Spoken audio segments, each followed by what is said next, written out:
That's all right.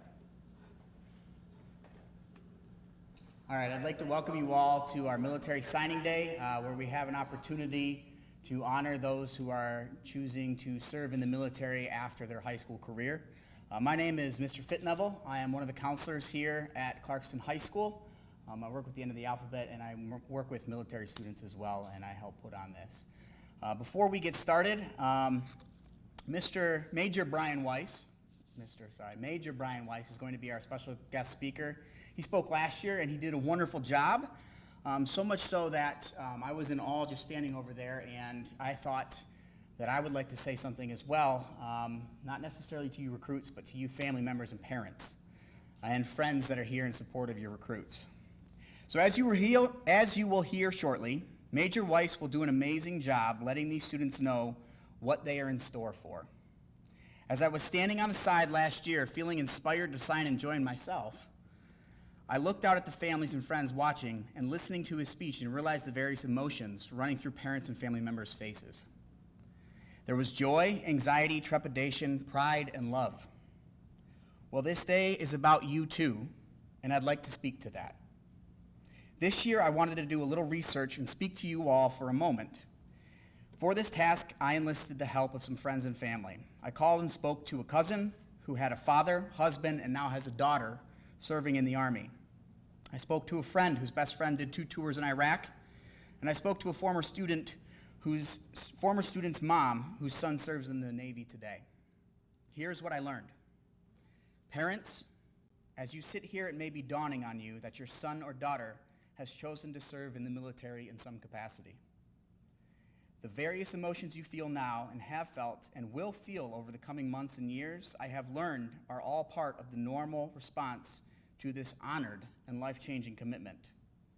Some of you may be feeling proud seeing your child enter into a time or career of service, choosing to serve the country, especially as a second or third generation. You know the pride of which I speak.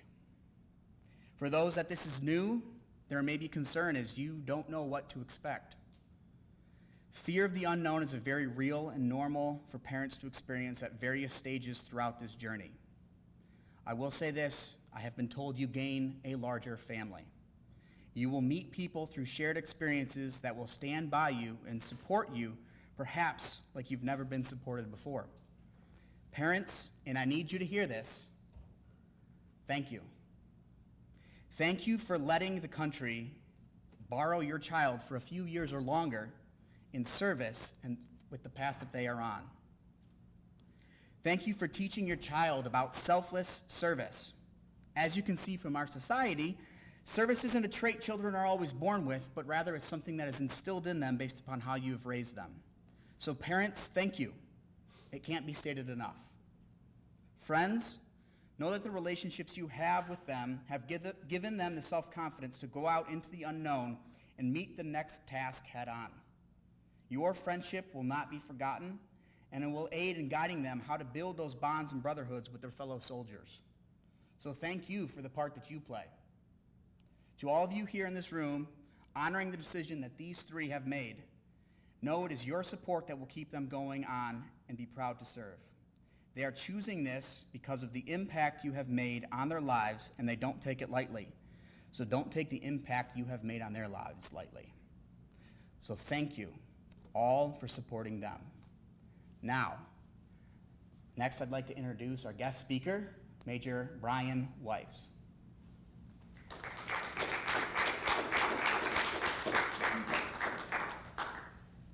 It's a hard act to follow. What I have to say today is for you 3 and you 3 alone. Less than 0.5% of all Americans volunteer to enlist. So of the 331 million people currently residing in this country, you're joining the ranks of the 1.3 million who volunteered to don a uniform and take up arms in service to this country. And I am extremely proud of you for that, and I thank you. But here's the reality of today. You have no idea what you just got yourself into. I'm sure you saw some flashy commercials and you read some very, very convincing brochures, and you probably heard some very exciting war stories. But the reality of this way of life is that it is extremely difficult. Sometimes it's violent, and sometimes it's brutish. For the three of you, you're going to experience the most difficult and most miserable years of your adult lives. You will be overworked. You will be underpaid. You absolutely will be underappreciated. But you will experience the most significant sense of accomplishment and brotherhood of your adult lives. Your service is going to be everything that you make of it. I often tell my wife Samantha and my friends and family who will listen to me that I would not be half the man that I am today had I not enlisted when I was your age.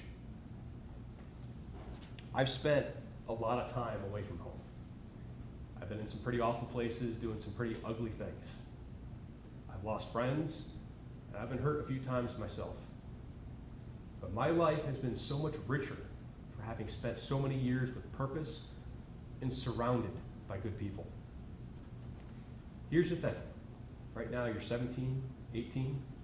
You have so many opportunities in front of you. Right? The biggest risk you face is failing to seize those opportunities because you're scared. Maybe you're scared of not making it, of making it through whatever MOS or tech school that you're signed up for. Maybe you're afraid of being away from home, of what's comfortable, what's familiar, being away from friends or family. Or maybe, quite simply, you're afraid of getting hurt. Those are all valid fears associated with military service.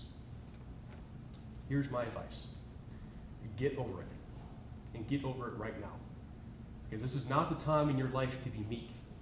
You need to have the courage to reach for accomplishments that you think beyond your capability. Because the one thing that hurts worse than failure is regret. So during your term of service, endeavor to live without regret. So what does that mean? During the next few years, the Army, the Air Force, wherever you end up, they're going to give you all the opportunity in the world. You want to be a pilot? Go try out for it.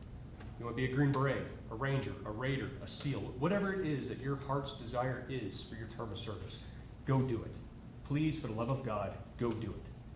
That's what it means to live absent regret. If you don't make it, listen to me, if you don't make it, it's okay. Failure is an amazing teacher, and you will be a much better person for having tried. And there is no shame in failing if you gave it your all. So take those hard assignments. Go to those foreign and strange places on those deployments and face the unknown. It will be good for your soul.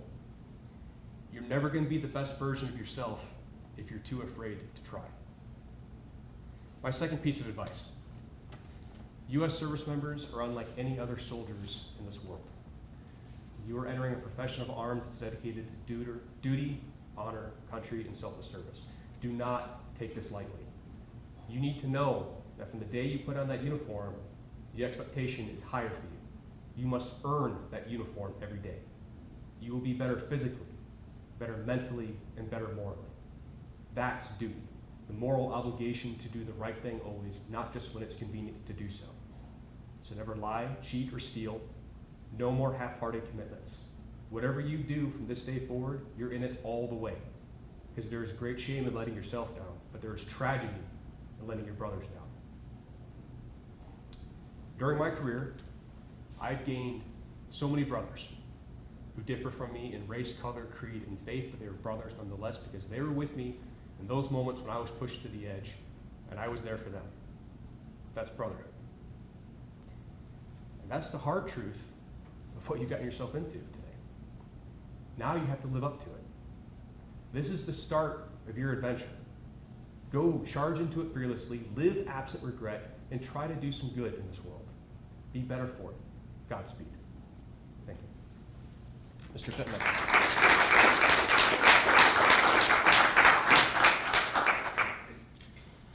Thank you. At this time, I'm going to ask that the recruits come up one at a time. They're going to talk briefly about what branch they're going into, what they intend to do with their time in that branch, and they're going to introduce the recruiter that helped them get to where they are. First up, we're going to have Mackenzie Arith.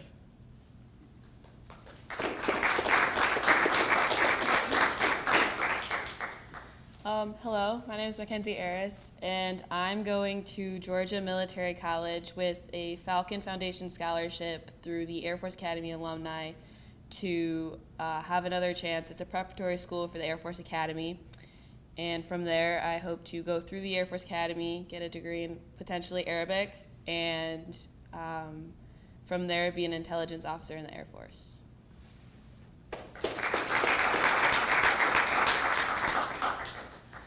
Thank you. Next up, Candace McAvoy.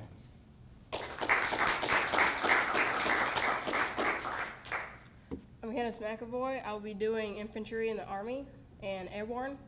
I've been working with Staff Sergeant Vilade the last couple months to figure out what it is that I want to do and to just find a better way to learn about life.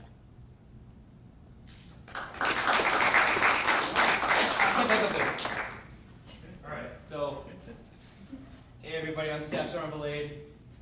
Candace McAvoy, like she said, I met her a couple months ago. Very motivated, very highly motivated, and want to serve her country, and a fantastic future soldier at that, probably one of the best that we have. It's a little bit of a milestone for me because she's the first senior from this school that I've been able to put in the Army since I started recruiting. It's an even bigger milestone for her because at the end of the day, she's getting to serve her country, and she picked a very fantastic MOS. We really highlight the airborne part. That's probably the best part about the job she's doing. She's getting paid $20,000 as a bonus to jump out of airplanes. And a lot of people kill for the position that she's about to be filling when she's in the Army. So on behalf of the United States Army and the United States of America, I'm gonna go and present you this stuff here. It's a little check for everything that you're getting while you're in the United States military, and a certificate for your service to the country.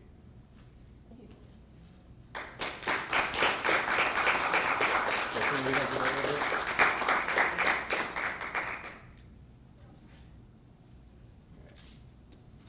Oh, I'm sorry. Good to go? All right, thank you. Thank you. Here you go.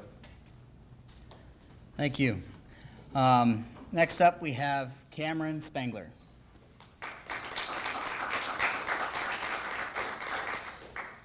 Hi, my name is Cameron Spangler. I'm going into the United States Army to become a wheeled vehicle mechanic.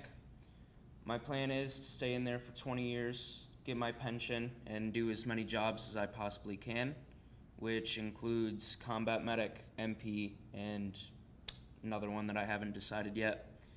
And yeah, that's pretty much it.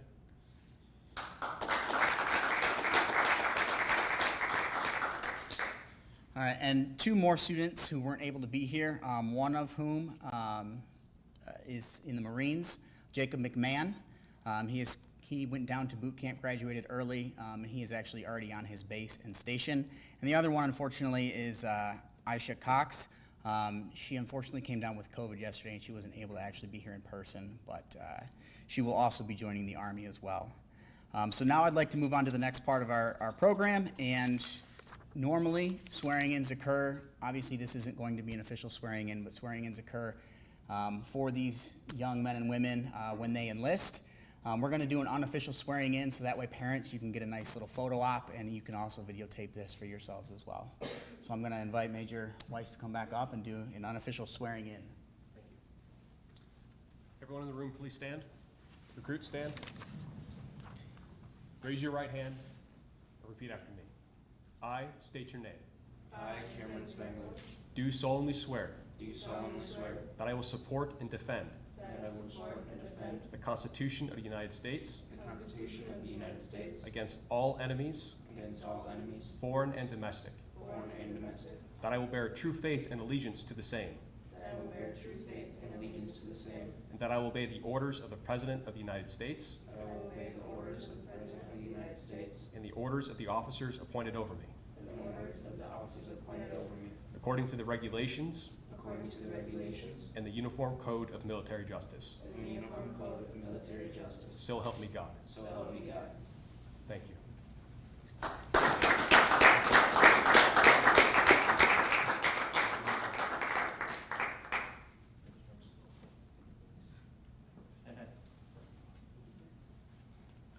All right, you guys can be seated. That actually will conclude our program. At this time, I'm going to release the recruits back with their families. You guys can stay. You guys can take pictures. You guys do not have to go back to class. Your guys' day is done, so thank you. Thank you all for coming out.